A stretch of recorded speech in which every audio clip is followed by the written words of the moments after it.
담임 목사님께서 외부에 출타 중이셔서 제가 대신해서 말씀을 전하게 되었습니다. 누가복음 15장에 나오는 이야기는 아마 가장 성경에 나오는 이야기 중 가장 유명한 이야기 중 하나일 겁니다. 그 탕자의 이야기가 담겨 있습니다. 오늘 새벽에도 이게 맥체인 성경 읽기에 따라서 성경을 읽다 보면 오늘 이제 세 번째 본문이 누가복음 15장이거든요. 그래서 새벽에도 우리 심요한 목사님께서 이 누가복음 15장 말씀을 잘 전해 주셨는데, 오늘 저녁에 제가 이게 실수로 몰라서 본문이 겹친 게 아니고요. 그 이제 담임 목사님께서 수요 예배 설교를 해라라고 하셔가지고 미리 준비를 한 겁니다. 오늘 맥체인 본문에 맞추어 가지고 미리 준비를 한 거고, 좀 더 깊이 우리 누가복음 15장 말씀을 함께 나누어 보면 좋겠다 생각해서 준비를 한 겁니다.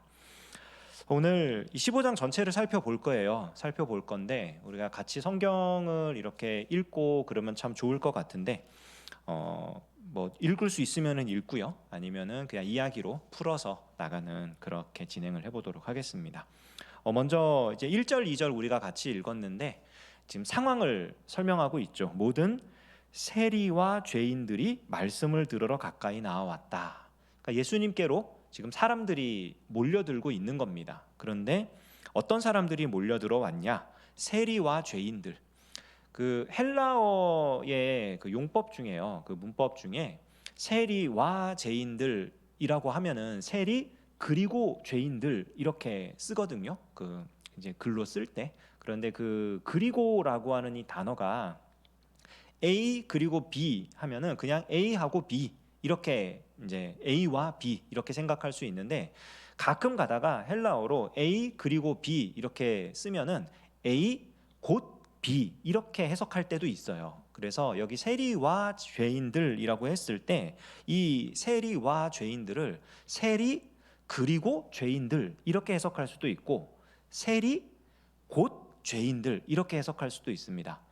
어쨌든 간에 지금 예수님께로 예수님의 말씀을 들으러 나온 사람들이 별로 좋지 않은 사람들이라는 걸 말해주고 있는 거예요. 세리들이 되었든 그 사람들이 죄인이건 아니면 세리가 있고 또 죄인들이 따로 있건 뭔가 좋지 않은 무리들이 예수님께로 나와왔다.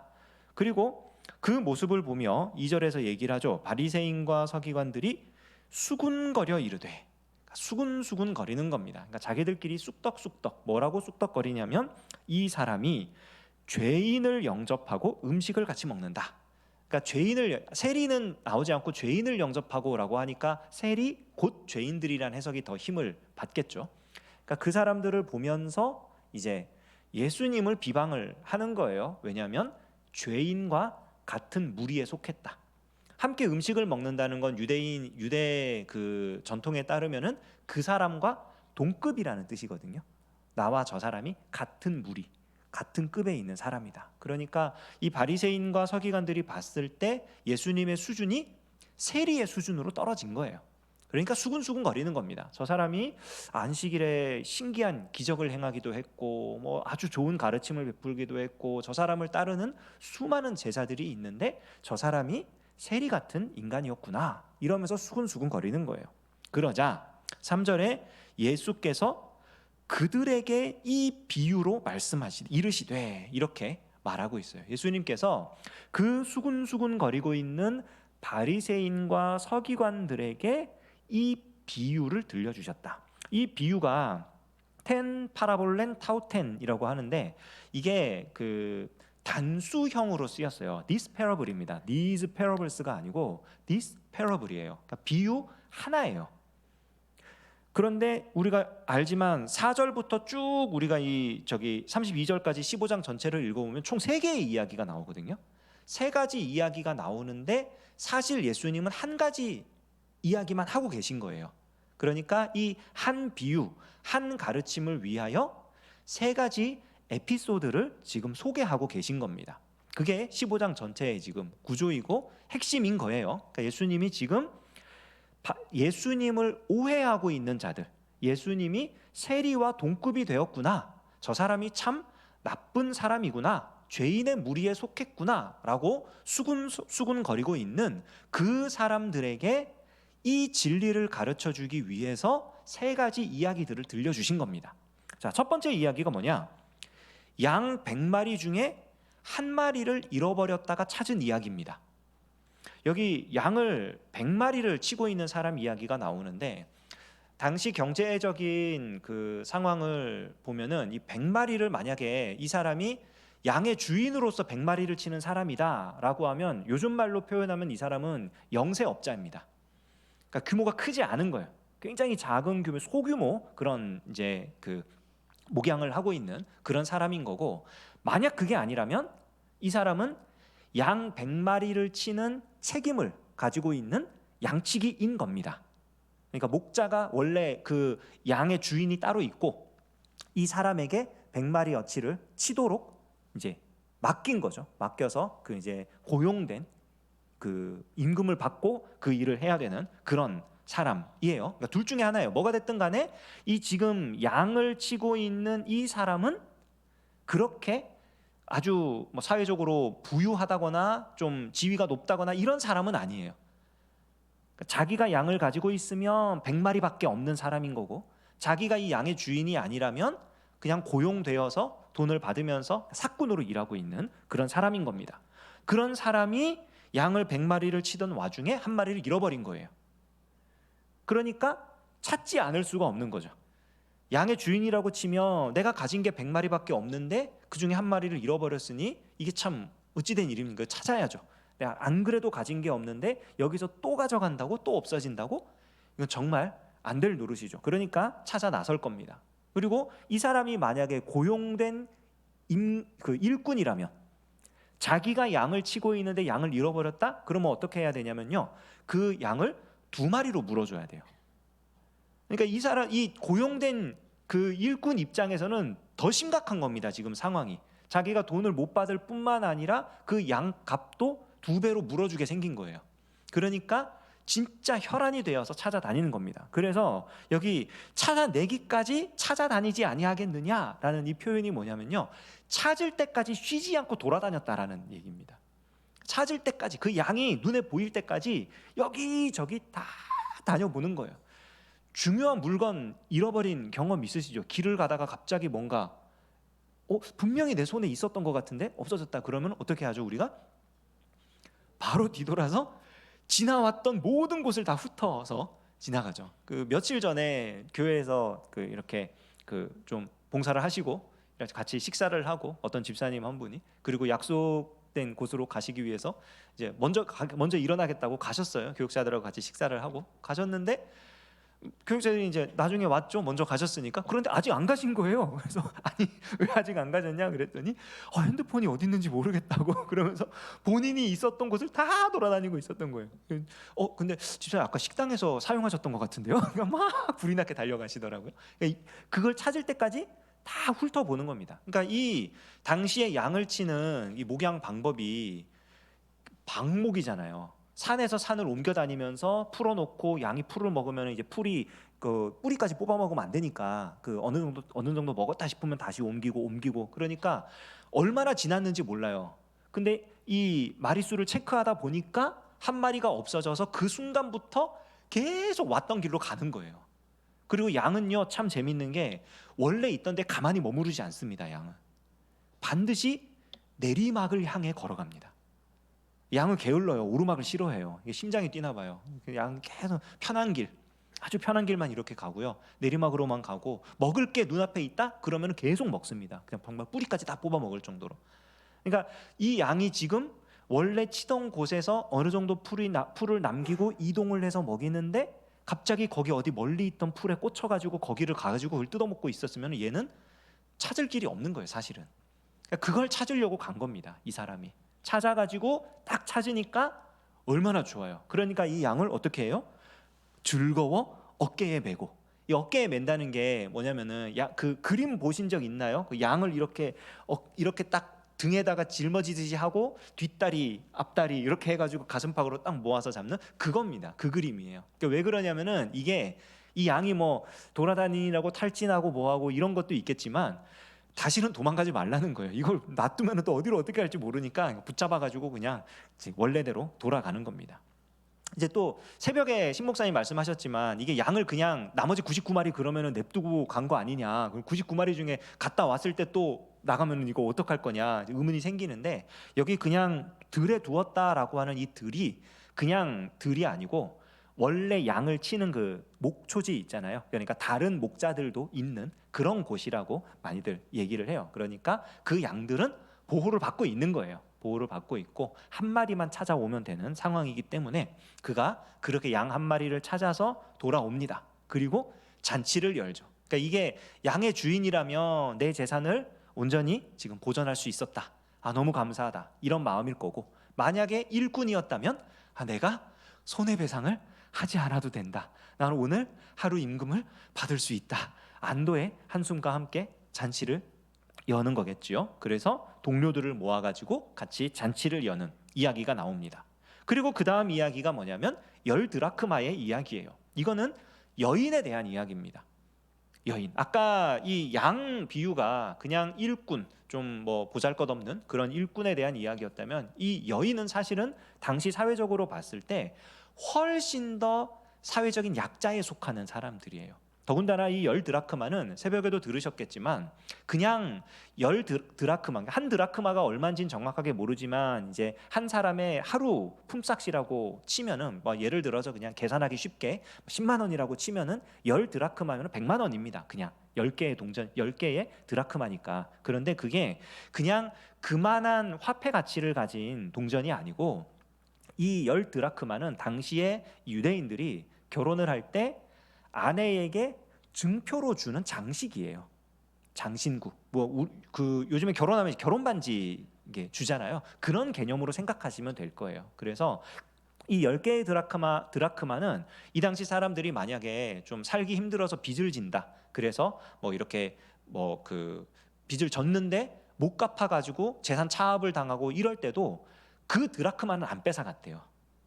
10드라크마는 이게 100만 원이나 되는 돈인데 안 가져가고, 왜냐하면 그게 그냥 돈의 문제가 아니라 그것은 이 여인이 남편에게 속해 있는 사람이다, 나는 이 남자의 아내다라는 것을 확인시켜주는 증표이기 때문에.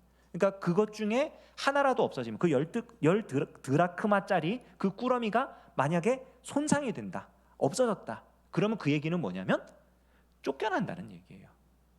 강제 이혼을 당하는 거고 아내로서의 자격이 없는 겁니다. 그러니까 사회적으로 살아갈 길이 없는 거예요. 굉장히 막막한 상황에 처하는 거죠. 그러니까 이 여인이 계속 찾는 겁니다. 이것도 마찬가지. 찾을 때까지, 찾아내기까지 부지런히 찾는다. 이게 뭐냐면 찾을 때까지 멈추지 않는 거예요. 계속 찾는 겁니다. 그거를. 왜냐하면 이게 없어지면 자기는 지금 도저히 살아갈 수가 없거든요. 굉장히 심각한 상황인 거죠.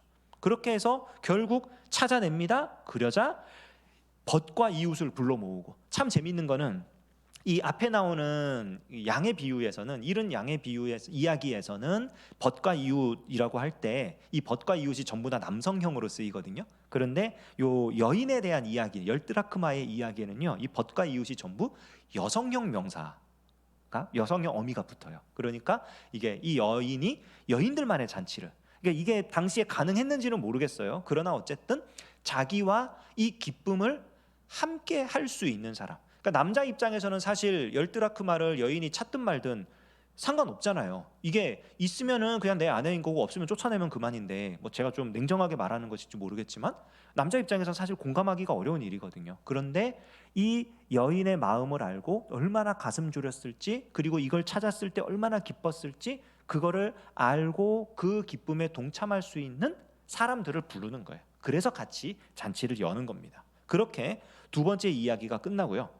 세 번째 이야기, 이제 우리가 잘 아는 탕자의 이야기가 시작됩니다. 또 이르시되 어떤 사람에게 두 아들이 있는데, 둘째 아들이 우리가 잘 아는 바와 같이 아버지에게 유산을 달라고 그래요. 재산 중에 내게 돌아올 분깃을 내게 주소서. 이게 유산을 달라는 거거든요.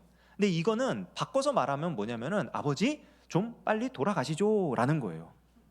왜냐면은 분깃을 받으려면 아버지가 돌아가셔야 받는 거예요. 그 유산이기 때문에.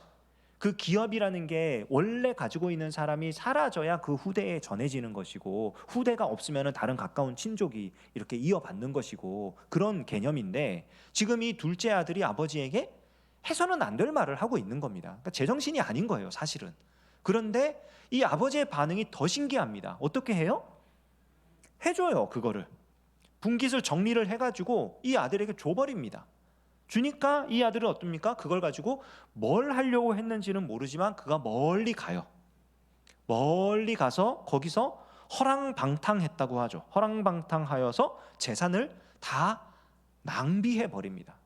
그러니까 이걸 가지고 뭘 하려고 했는지는 모르지만 어쨌든 목적에 맞게는 쓰지 못한 거예요. 뭐 이걸 가지고 먼 나라에 가서 장사를 해서 이거를 뭐 엄청나게 그 이익을 많이 보려고 했다든지, 아니면 외국에서 뭐 땅을 사가지고 거기서 기업을 이어받으려고 했다든지, 뭐 어떤 이야기도 나오지 않습니다. 중요한 건 어쨌든 아버지는 자기 입장에서 해줄 수 있는 모든 것 그 이상을 해준 겁니다. 심지어는 자기가 죽어야만 해줄 수 있는 것까지도 해준 거예요, 사실은. 그런데 그렇게 귀한 재산을 가지고 간 아들이 목적에 맞지 못하게 쓴 거예요. 그리고 그거를 다 날려버립니다. 그리고 이 일이 그에게 얼마나 좌절감 그리고 어떤 상처, 아픔이 되었는지 자기 스스로 돼지를 치는 일을 해요. 근데 이 돼지 치는 일을 한다라고 하는 게 우리는 그냥 이 사람이 참 바닥까지 갔구나, 갈 때까지 갔구나 이런 생각할 수 있는데 사실은 그 이상이에요. 왜냐하면 유대인들은 절대로 돼지를 치지 않거든요. 그러니까 돼지는 부정한 짐승이기 때문에 가까이 하지 않습니다. 돼지고기를 먹지 않을 뿐더러 돼지에게 가까이 하지 않고요. 심지어는 이 사람이 흉년이 오니까 돼지 먹는 쥐엄 열매로 배를 채우고자 했다. 돼지가 먹는 음식을 자기가 먹으려고 했다. 이거는 자기 자신이 이 유대인으로서의 어떤 정체성이나 이런 존재감을 다 포기했다는 뜻이고요. 이거는 사실은 그 얘기는 뭐냐면 인간으로서 더 이상 자기 자신을 사람으로 생각하지 않는 거예요. 나는 끝장났다. 나는 더 이상 인간이 아니다. 그러니까 자연스럽게 이어서 나오는 생각이 뭐냐면 나는 그래, 그러고 보니 내가 참 사람이 아니지. 사람이 아니니까 아버지 집으로 돌아갈 수 있어. 왜? 뻔뻔하게 종으로 들어가서 그냥 주는 거 받아먹고 살 수 있잖아. 아들이라고만 안 하면 되지 뭐. 아들이라고 하고 가기에는 너무나 창피하고 이거는 정말 사람으로서 못할 짓 같은데, 가만히 생각해 보니까 내가 지금 벌써 사람이 아닌 걸. 나는 가서 그냥 종이라 그러고 주는 거 그냥 받아먹고 살면 되지 뭐. 신기하죠. 살아남기 위해서 그런 생각을 하고 가는 거예요. 이렇게 자기 아버지 집으로 돌아갑니다. 돌아간 그 아들을 보고 아버지가 어떻게 합니까? 달려나와서 목을 어긋만고 그 옷을 입혀주고 가락지를 끼워주고 신발을 신겨주고, 뭐예요? 너는 여전히 내 아들이다. 너는 사람이 아닌 게 아니라 내 아들이다 하면서 그의 지위를 원래대로 돌려주죠. 그리고 잔치를 엽니다. 그리고 이제 앞서 나왔던 두 이야기에선 보이지 않았던 한 인물이 등장을 해요. 지금까지 나오지 않았던 새로운 반응입니다. 이렇게 해서 돌아왔을 때 벗과 이웃을 불러서 잔치를 여는 게 마땅한데, 그래서 아버지도 기뻐하고 하인들도 기뻐하고 돌아온 아들도 참 감사와 기쁨이 넘치는데 유일하게 한 사람이 그 기쁨의 잔치에 동참을 안 하죠. 큰아들이 그 장면을 보면서 이제 불평불만을 쏟아내는 겁니다. 내가 아버지하고 얼마나 오래 같이 있었는데 나한테는 뭐 하나도 안 주고 그러더니 그냥 일만 시키더니 세상에 이렇게 이게요 정확한지 아닌지 아무도 모릅니다. 그 동생에 대해서 그 형이 뭐라 그러냐면은 아버지의 살림을 창녀들과 함께 삼켜버린 이 아들이 돌아오면 이렇게 표현을 하거든요. 그런데 이 둘째 아들이 아버지가 준 돈을 가지고 창기와 놀아났는지 아닌지는 성경이 전혀 말하지 않아요. 허랑방탕이란 말, 낭비라는 말과 창기와 붙어먹었다라는 말은 전혀 다른 말입니다. 그러니까 어떻게 했는지 몰라요. 어떻게 했는지 모르지만 자기 짐작으로 얘기를 하는 거예요. 이 둘째, 내 동생은 정말 인간도 아니어서 정말 그렇게 아주 나쁜 짓만 하고 왔는데 어떻게 그런 인간을 다시 이 집안의 아들로 받아줄 수 있습니까? 말도 안 됩니다. 이거는 우리 가문의 누가 되는 이름이다. 이 가문의 이름에 먹칠을 하는 겁니다. 이러면서 이제 엄청난 반발을 불러일으키죠. 근데 참 재밌는 게 뭐냐면 이 이야기를 하는 아버지에게 이 이야기를 하는 동안 그 우리말 성경에는 그가 아버지께 대답하고 아버지 내가 아버지의 양을 치고 아버지와 함께 살고 이렇게 계속 아버지라는 이름이 나오는데 헬라어 원문으로 보면은 아버지에게 아버지라는 표현을 한 번도 안 써요. 당신이라는 표현만 씁니다. 영어로 you라는 표현. 내가 당신과 함께 오래 살았고 당신의 양떼를 쳤고 당신의 재산을 관리했고 당신의 이 둘째 아들이 돌아왔더니 당신이 이렇게 하셨습니다. 이렇게 얘기를 해요. 굉장히 나쁘죠. 정말 나쁘죠. 이 잔치에 참여를 못하는 거예요. 근데 이 아들에 대해서도 아버지의 반응이 어떻게 합니까? 설명을 해주죠. 네 동생이 죽었다가 살아 돌아왔으니 우리가 함께 기뻐하는 것이 마땅하다. 이 이야기, 이 세 가지 이야기의 사실은 제일 핵심이 뭐냐면 그거예요. 각 이야기마다 이 이야기를 끝낼 때마다 반복적으로 나오는 표현이 뭐냐면 기뻐하다라는, 하늘에서 기뻐한다. 죄인 하나가 돌아오는 걸 회개할 것 없는 의인 99명보다 기뻐한다. 이렇게 잃어버린 자가 돌아오는 걸 기뻐한다. 죽었다 살아온 너의 동생으로 인해 기뻐하는 것이 마땅하지 아니하냐. 그러니까 지금 예수님이 이 이야기들을 통해서 지금 바리새인과 서기관들에게 얘기하는 거라 그랬잖아요. 바리새인과 서기관들이 지금 예수님에 대해서 왜 수군거리고 있었습니까? 예수님이 죄인들과 동급이 되어서 수군수군거리고 있었던 거예요. 근데 그 수군수군대고 있는 그들에게 지금 기뻐하는 것이 마땅하다라고 가르쳐주고 있는 겁니다. 왜냐하면 그것을 하나님께서 기뻐하시기 때문에. 그러니까 예수님이 지금 바리새인과 서기관들에게 가르쳐주고 싶어 하시는 건 뭐냐면, 지금 당신들의 눈으로 보기에는, 이 바리새인과 서기관들의 눈으로 보기에는 내가 더 낮아진 것 같고 죄인이 된 것 같고 뭔가 하면 안 되는 일을, 그런 짓거리를 하는 것처럼 보일지 모르겠는데 하나님께서는 지금 이걸 기뻐하고 계신다. 이 하나님의 기쁨에 당신들이 동참하면 좋겠다. 이 말씀을 하고 계신 거예요. 우리도 이 이야기들을 보면서 진지하게 생각하고 우리한테 적용하기 위해서 이렇게 생각해 봐야 될 게 뭐냐면, 가장 먼저 생각할 게 뭐냐면요, 하나의 가치라는 거예요. 하나의 가치. 100마리 중에 한 마리 100분의 1, 10 드라크마 중에 한 드라크마 10분의 1, 두 아들 중에 한 명 2분의 1. 여러분, 한 명의 가치는 100분의 1, 10분의 1, 2분의 1이 아닙니다. 100마리 중에 한 마리를 잃었어요. 그 한 마리를 찾았습니다. 그렇기 때문에 이 목자는, 이게 양의 주인이라면 자기의 온전한 재산을 되찾은 거고요. 10 드라크마 중에 하나를 잃어버렸습니다. 되찾았습니다. 10 드라크마 이 돈을 가지게 된 게 아니라 아내라고, 한 사람의 아내라고 하는 자기의 정체성을 온전하게 회복을 한 거고요. 아들이 아니었다가 아들이 되었습니다. 단순히 아들이 없어졌다가 생겼다 이런 정도의 차원이 아니라 아예 아들로서의 모든 자격을 상실했다가 아들이 된 거예요. 다시 온전한 아들이 된 거예요. 그러니까 이 하나의 가치는요, 플러스 1이 아닙니다. 숫자 1이 아니에요. 하나는 온전함을 완성해내는 하나예요. 이게 100마리가 됐든 10 드라크마가 되었든 두 아들이 되었든 하나가 없으면 온전하지가 않은 거예요.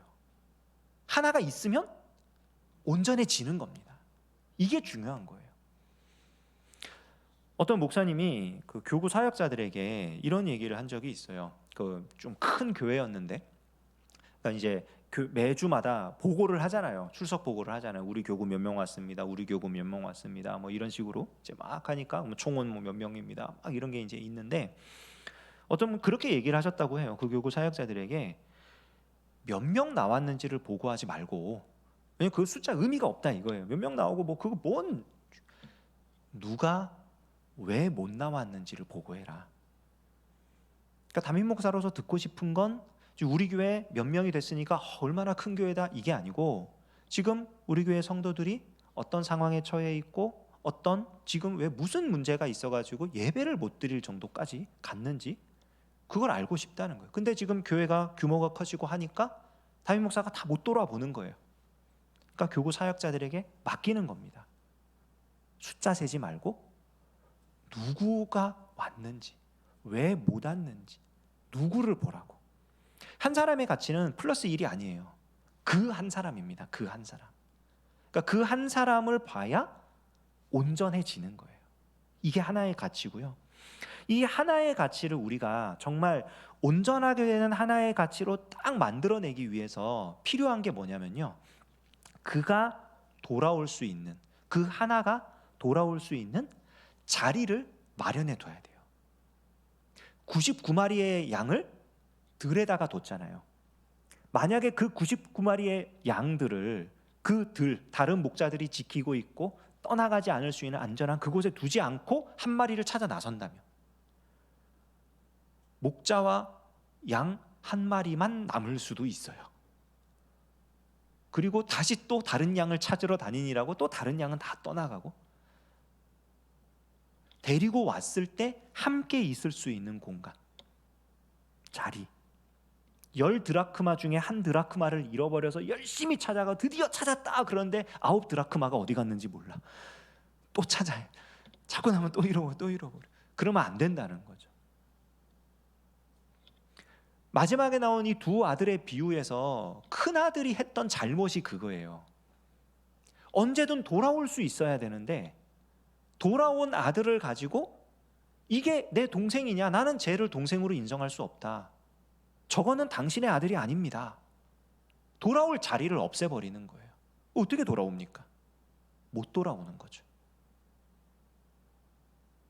이렇게 돌아올 자리를 마련해 두기 위해서 제일 중요한 거는요, 어떤 시스템이나 어떤 조직을 세우는 게 아니라요, 마음과 중심을 바르게 갖는 겁니다. 제가 참 재밌는 얘기를 어디서 들은 적이 있는데, 그 미국의 이야기예요. 뭐 발음이 이상하더라도 그 마르다의 뭐 포도원이라는 섬입니다. 이름이 마르타 비니아드라는 그런 이제 섬인데, 그 미국의 남동쪽 끝에 있대요. 남동쪽 끝에 이렇게 바다에 있는 섬인데, 그 섬에 사람들이 이제 그 미국이라는 나라 자체가 그렇잖아요. 영국을 비롯한 유럽에서 이제 핍박을 피해서 도망온 그런 이제 기독교인들, 개신교인들, 이런 사람들이 이제 많다 보니까 역시 이 섬에도 영국으로부터 이주해 온 사람들이 많이 왔답니다. 많이 왔는데 이제 1640년대에 그 영국의 이제 켄트라고 하는 지방에서 사람들이 많이 왔는데, 이 사람들이 신기하게 유전적으로 청각 장애를 가진 사람이 많았대요. 상당수가, 그 지역에 있는 사람 자체가. 왜 그랬는지를 아무도 모르는데, 뭔가 뭐 환경의 요인이 있었는지 뭐가 있었는지 모르는데, 이 사람들 중 상당수가 청각 장애를 가지고 있어서 이 섬으로 이사 온 이 사람들도 역시 그런 사람이 너무 많은 거예요. 너무 많으니까 정말 뭐 한 집 건너 한 집이 다 청각 장애, 그러니까 집마다 청각 장애인이 없는 집이 없는 거예요. 모든 집이. 그래서 이 사람들이 어떻게 했냐면, 어릴 때부터 이제 언어를 가르치잖아요. 우리나라에서도 가나다부터 엄마, 아빠 이거부터 시작해서 막 이제 말을 가르치는데, 말과 함께 수화를 같이 가르치는 거예요. 어릴 때부터 애기들이 그렇게 이제 가르치는데, 어느 날 이 섬에 엄청난 폭풍우가 이제 몰아친 거예요. 몰아쳐가지고 이제 정말 뭐 이렇게 그 뭐라 전화 이런 것도 없었던 시절이겠죠. 막 그런, 너무 연락이 너무 힘들고, 그런데 이 섬의 주민들이 피해를 입지 않고 잘 버텨냈어요. 어떻게 그럴 수 있었는가라고 봤더니, 이 사람들이 서로 그 눈에 보이는 거리에서 수화로 대화를 한 거예요. 그러니까 서로 수화로 대화가 되니까 지금 어떤 위험이 있다, 어떤 게 필요하다, 이게 서로 연락이 되는 거예요. 말이 안 들리는데. 말이 안 들려도 서로 눈으로 보고 확인할 수 있으니까 협력을 해가지고 서로 대화가 되니까 이 위기를 잘 극복해냈더라, 이런 이야기가 있어요. 참 신기한 게 이런 거예요. 그러니까 이 마을 사람들 같은 경우에 어떤 그런 재난이나 이런 거에 대비하기 위해서 수화를 배운 게 아니에요. 이 사람들은 그저 가족과 함께 대화하면서 살려고 수화를 배운 거예요. 우리 이웃이 청각 장애인이에요? 말을 못 들어요? 그러니까 수화를 한 거예요. 어린 시절부터 그냥 내 친구하고 얘기하고 놀려면 수화를 할 줄 알아야 놀 수 있는 거예요. 그러니까 그냥 한 거예요. 그게 살아가는 삶의 모양이었고 그것이 당연한 거였어요. 그런데 이것이 위기의 순간에 너무나 자연스럽게 그 위기를 한마음으로 극복하게 해주는 좋은 도구가 됐던 거죠. 제가 이 말씀을 왜 드리냐면, 우리가 어떤 한 자리를 마련한다, 어떤 사람의 동료가 되어준다, 어떤 사람이 올 수 있도록 우리가 준비하고 있다, 이거는요 어떤 시스템을 만들고 조직을 세워가지고 그런 것보다 더 중요한 게 뭐냐면, 그 사람을 정말 내 동료로 생각하고 내가 함께하는 사람으로 생각하고 인정하고 그렇게 준비하면 돼요. 대구의 어떤 교회가 전도를 너무 잘해가지고 한 몇 년 전부터 이제 총회에서 자꾸 전도 어떤 실습도 시키고 막 강사도 세우고 이런 교회가 있어요. 이런 교회가 하나 있는데, 그 교회 목사님이 그 이제 전도 팀을 운영을 하는데, 이 전도 팀에 대해서 목사님이 가르쳐 준 게 없어요. 전도는 이렇게 해야 됩니다, 저렇게 해야 됩니다, 이런 게 없어요. 거기 사람들이, 어떤 사람이 만약에 그 무슨 네일 아트 기술이 있다 그러면 동네 아파트 주민들한테 네일 아트 뭐 무료 강좌 아니면은 무료 체험 이런 거 하면서 오면은 그냥 해주면서 이런저런 얘기 나누고, 그러다가 뭐 예수님 들어보셨냐고, 믿으시냐고, 아니 안 믿는데 얘, 그러면은 저기 오시라고 소개하고, 그러면서 초청하고, 너무 자연스럽게. 어떤 사람은 빵을 만든다, 일주일에 한 번씩 어디에 가서 그냥 각 구운 빵 그냥 무료 나눔하는 거예요. 무료 나눔하고, 자원봉사 활동이 있는데 함께 하고 싶은 사람 오시라고, 자원봉사 같이 하면서 그 사람 서로 대화하고, 그러면서 연락하고, 그리고 끌어내고.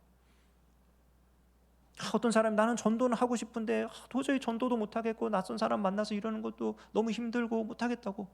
뭘 하실 수 있습니까? 근데 나 요리는 좀 할 줄 아는데요. 그러면은 저기 주일날 새 가족 오면은 그 사람들 저기 밥 해주시라고.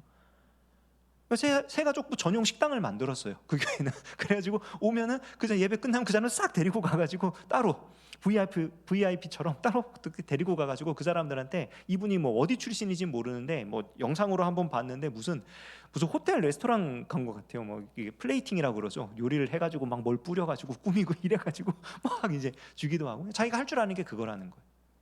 근데 이 모든 과정에서 우리가 알고 있는 기독교적인 용어나 전도 용어 이런 게 사용되질 않아요. 그냥 그 사람들은 저 사람하고 같이 있고 싶은 거고, 저 사람한테 예수님을 그냥 소개해 주고 싶은 거고, 저 사람이 좋은 경험을 했으면 좋겠는 거고, 그게 다예요. 그리고 그게 자연스럽게 열매를 맺어가는 거죠. 그러니까 어떤 시스템 조직을 세우기 이전에 우리 안에 내가 저 사람과 정말 함께 하고 싶은가? 저 사람을 정말 내가 사랑하고 있는가? 저 사람을 신앙의 세계로, 예수님께로 데리고 오고 싶은 건가? 고민을 해야겠죠. 그리고 이런 고민은 우리 모습을 돌아보게 해줍니다. 이 이야기를 하고 있는 현장을 보십시오. 예수님은 지금 세리와 죄인들, 세리 곧 죄인들의 편에 서 계십니다. 그들과 함께 식사를 하고 계시고요, 그들에게 하나님 나라를 말씀하고 계십니다. 반면에 바리새인과 서기관들은 그들과 함께하면 안 된다고 강하게 벽을 치고 있어요. 그들이 우리 세계로 들어와서도 안 되고, 우리가 그들의 세계로 가서도 안 되고, 그들이 회개해서 바리새인이 되거나 서기관이 되면은 받아들여 줬을지는 모르겠습니다만, 그러기 전까지는 절대로 함께 할 수 없는, 양립할 수 없는 사람들인 거죠. 도저히 받아들일 수 없는. 우리의 모습은 어떤 모습인지, 지금 이 바리새인과 서기관들의 모습이 마지막 이야기에 나오는 큰아들의 모습과 사실은 같아요.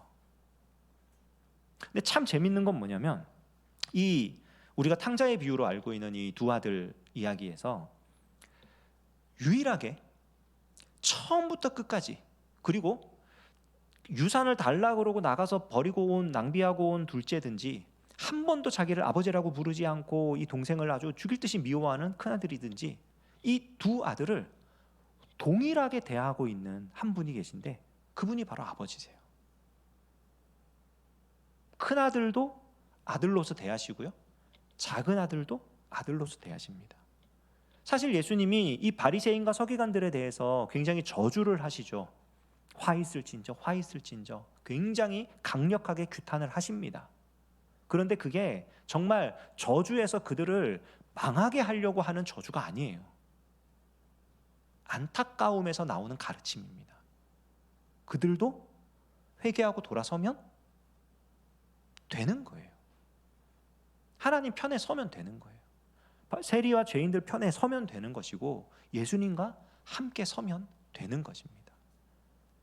세리와 죄인들만 사랑하시는 게 아니라 사실은 바리새인과 서기관들도 사랑하시는 거예요. 이 이야기 자체가 그 바리새인과 서기관들에게 들려주는 이야기입니다. 이 이야기를 듣고 스스로 생각해 봐라. 지금 어느 자리에 있는지 생각해 봐라. 어느 편에 서 있는지 돌아봐라. 그렇다는 얘기는 우리도 동일하게 이 이야기를 보면서 우리가 지금 어떤 위치에 서 있는지 생각해 봐야 된다는 거죠. 한 사람의 가치를 우리가 어떻게 보고 있는지, 한 사람을 예수님께로 데려올 수 있는 자리를 마련하고 있는지, 아니 더 나아가서 그 사람과 함께 신앙생활 하겠다는 생각이 있는 건지, 우리가 누구의 편에 서 있는 건지 우리들의 모습을 돌아봐야 할 것입니다. 이 누가복음 15장 말씀을 쭉 처음부터 끝까지 살펴봤는데요, 오늘 우리가 이 말씀을 통해서 하나님의 기쁨을 우리가 함께 소유하게 되는 우리들이 되면 좋겠습니다. 한 영혼이 돌아오는 것을 기뻐하신다라고 하는 말은 단순히 숫자 한 명 늘어나는 걸 좋아하신다는 말씀이 아닙니다. 한 사람의 돌아옴으로 인하여 그가 속한 그 조직이, 그 공동체가 온전해지는 것을 기뻐하시는 것이고, 그 온전함을 함께 만들어 나가고자 하는 그러한 하나님의 백성들을 기뻐하신다는 말씀입니다. 우리가 이 하나님의 기쁨에 동조하고 함께 하나님을 기쁘시게 해드릴 수 있는 저와 여러분 될 수 있기를 주님의 이름으로 축원합니다.